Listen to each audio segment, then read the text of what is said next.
everyone, this is Christine and welcome back to my channel. Today I will be sharing to you one of Iloilo's or Ilonggo's famous recipe, the Pancit Molo. So let's get started!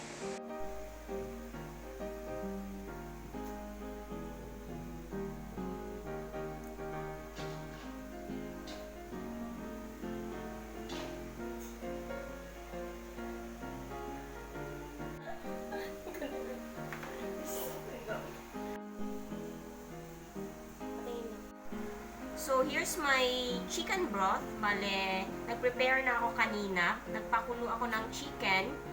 Bale, thigh ang ginamit ko. Or, pwede din naman chicken fillet or chicken breast kung gusto ninyo.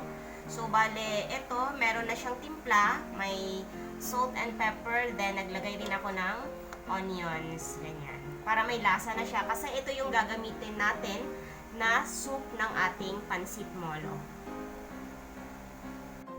So, gagawa ako ng filling para sa ating molo.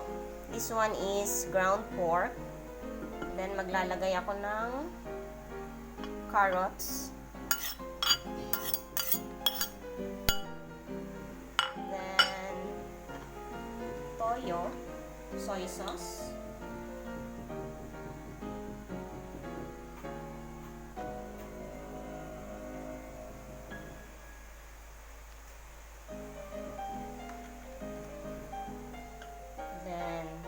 Egg.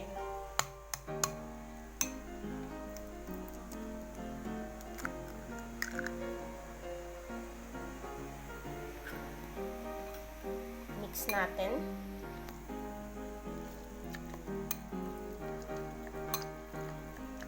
Pure ground pork lang yung gagamitin ko dito. Para yung iba gumagamit rin ng shrimp. Kung gusto nyo, pwede din naman lagyan. Mix natin.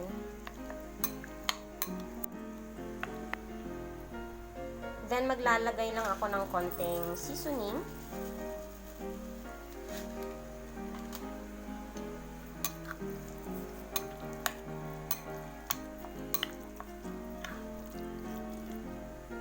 And konting pepper. Mix lang. Very simple.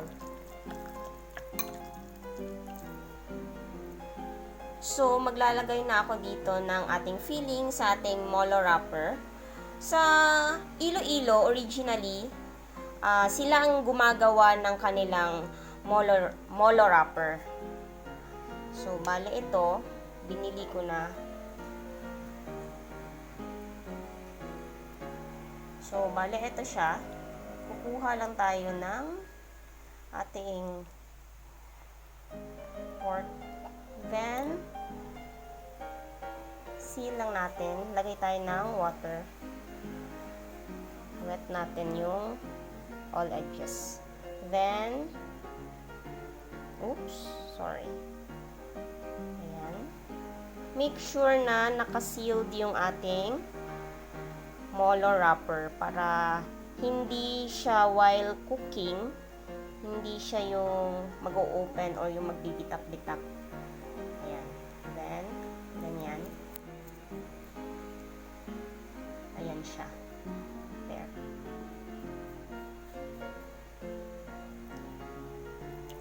So, gagawa lang tayo ng mga bali ilang pieces ng molo.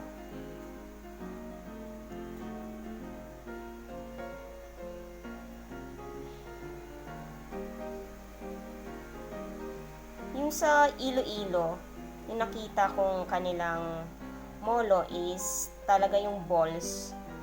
Pero, medyo nahihirapan akong gayahin yun. Mas comfortable ako sa ganito. Ayan. Make sure na sealed siya. And, gawin lang natin sa the rest ng ating molo wrapper.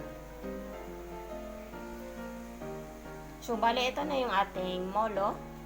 Ayan. Then, bale, magkakat lang ako ng this one, molo wrappers para meron tayong ilalagay sa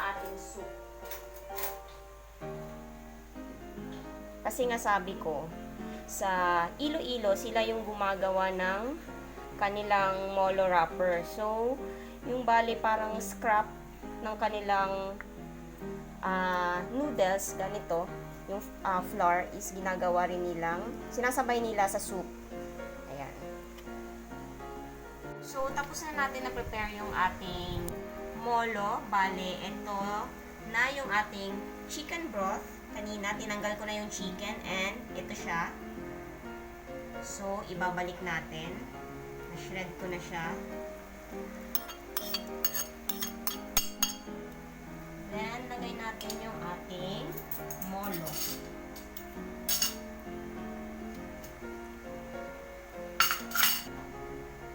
So, lagay lang natin yung ating molo.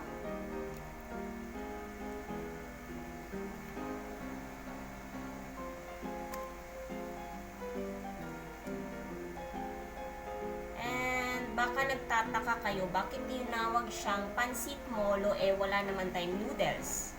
So, bale, this one, ito yung ating molo, ito yung magsisilbing noodles natin. And, lalagay ko ito, molo wrapper. So, hayaan natin siya hanggang sa kumulo. Ayan, kumukulo na siya. So, maglalagay lang ako ng patis. Ayan.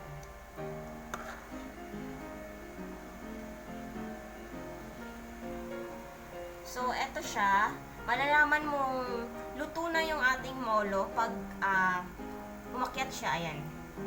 Lumitaw na siya sa sabaw. Ganon. So, kung gusto nyo pang lagyan ng chicken cubes, pwede din naman. Pero yung sa akin kasi yung broth ko is natimplahan ko na kanina. And okay na yung lasa para sa akin. So, ita-transfer ko na siya sa ating bowl.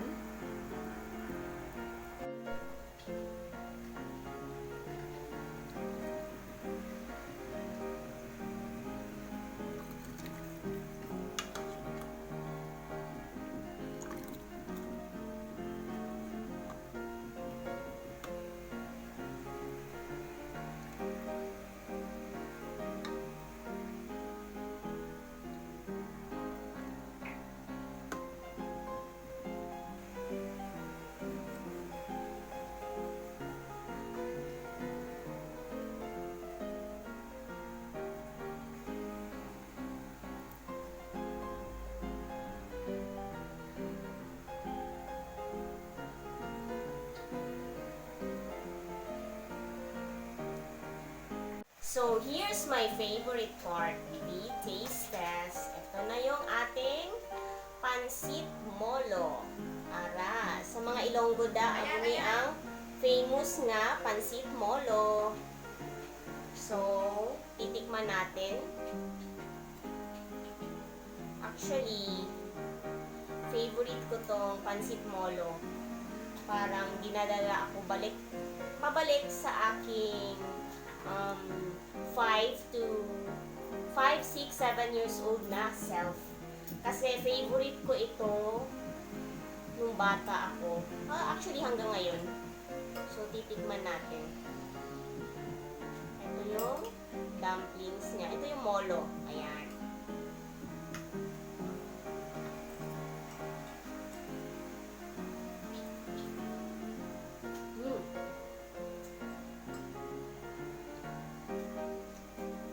Ang sarap. Napaka-flavorful ng ating molo filling.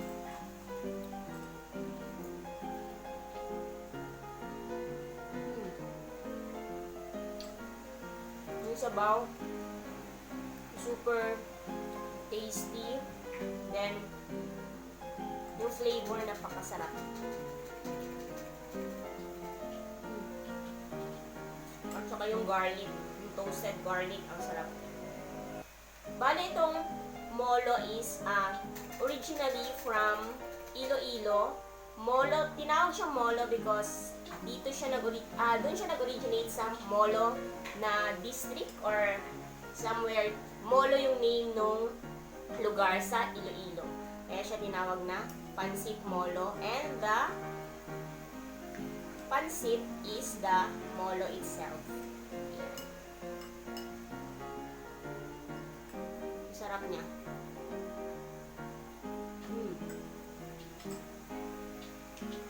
Perfect siya sa cold weather. Ayan. Lalo ngayon, malapit na yung rainy season dito sa Pilipinas. Or kung halimbawa, malamig yung love life mo, ito na yung magpapainit sa iyong love life. Ayan, molo. Napakasarap niya. One of famous na Ilonggo recipe. Namit-namit din siya. This is not a disclaimer, hindi ko sinasabing authentic yung aking version, pero ito yung version ko based sa aking mga natikman and based sa aking mga pinapanood at saka ni-research ko rin siya.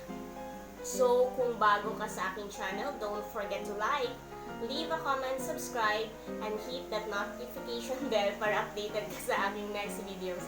God bless everyone and see ya! Bye!